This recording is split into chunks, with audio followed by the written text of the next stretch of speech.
माफ करना भाई, पर जिस डेमोक्रेसी पर तुम और हम नाज करते हैं ना, वो अंदर से सच में क्रैश हो चुकी है। 2 मिनट के लिए अपनी फेवरेट पॉलिटिकल पार्टी का चश्मा उतारो और इस सिस्टम के एक ब्रूटल रियलिटी चेक को देखो। हमने समझ लिया है ना कि हमारे पास वोट डालने का या फिर प्रोटेस्ट करने का फ्री स्पीच, ये वो जो भी चीजें हैं, इनको ही डेमोक्रेसी कहते हैं। जबकि असली डेमोक्रेसी का मतलब साफ है कि साफ हवा मिलना, आम नागरिकों की सोशल डिग्निटी मिलना, हमारी जो वुमेन है उनको सेफ्टी, बच्चों का साफ कैरियर, ये सारी चीजें होती हैं डेमोक्रेसी। इस प्रोसेस की हकीकत को समझो, और जब हम इस हकीकत से अपनी आंखें मूंद लेते हैं ना, तो हमारी सबसे बड़ी बीमारी सामने आती है कि हम जीते जी अपने सच्चे लोगों को मार देते हैं और मरने के बाद उन्हें भगवान बना के पूछते हैं। उनको कहोगे कैसे? 1893 में ना विवेकानंद ने अपने अपने अमेरिका से अपने लेटर में लिखा था कि मैं इंडिया के अमीरों के दरवाजे पर बैठकर मदद मांग, लेकिन मुझे कोई भी कानूनी मदद नहीं मिला और मेरे खून के आंसू आ गए, इसीलिए मैं यहाँ पे। पर लोगों ने ध्यान नहीं दिया। ऐसे ही हमारे जो डीडी अग्रवाल हैं, उनके बारे में भी कहा जाता है 111 दिन तक गंगा के लिए भूख हड़ताल करके 2018 में मर गए, लेकिन किसी ने पूछा नहीं और मरने के बाद सबने ट्वीट करके उनको श्रद्धांजलि दी। क्या चल रहा है भाई? ये सिर्फ और सिर्फ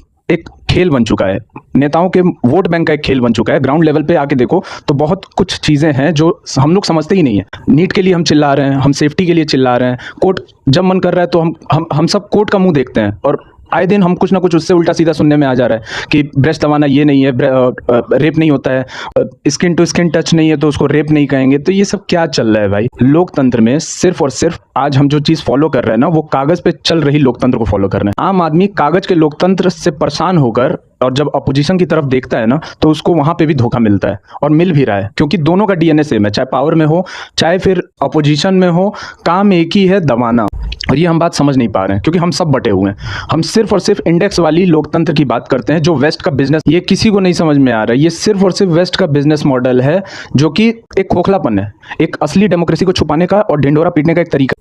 डेमोक्रेसी अब एक इंटरनेशनल बिजनेस मॉडल बन चुका है। वेस्ट को हमारे पेपर लीक या मणिपुर के दर्द या फिर जो हमारे इंटरनल मुद्दे हैं ना, उनसे कोई उनको लेना देना नहीं, और होना भी नहीं चाहिए। उनको तब तक दिक्कत नहीं होगी जब तक यहाँ पे जो भी उनके चीज हैं, मतलब जो भी वेस्ट चाहता है बेचना, वो बिकता रहे, तब तक उनको कोई दिक्कत नहीं होगी। उनके लिए फिर जहाँ पे डिक्टेटरशिप है वो भी उनका अपना। और इसी का फायदा उठाकर हमारी सरकार ने हमें एक सिटीजन से बदलकर बेनिफिशियरी बना दिया है।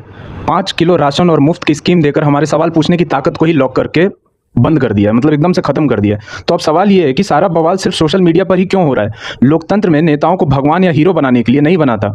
ये इसलिए बना था ताकि जो ये बिगड़ैल नेता है ना, ये जितने भी हैं चूतिए साले, ये धर्म से ऊपर उठकर एजुकेशन, जॉब, सेफ्टी, इनका हिसाब हम सब मांग सकें, इसलिए बना था। शैलो डेमोक्रेसी करने के लिए नहीं बना था। असली डेमोक्रेसी तब बदलेगी जब नेताओं की अंधभक्ति छोड़ोगे और देश के जमीर को जगाओगे, तब जाके कुछ बदलेगा।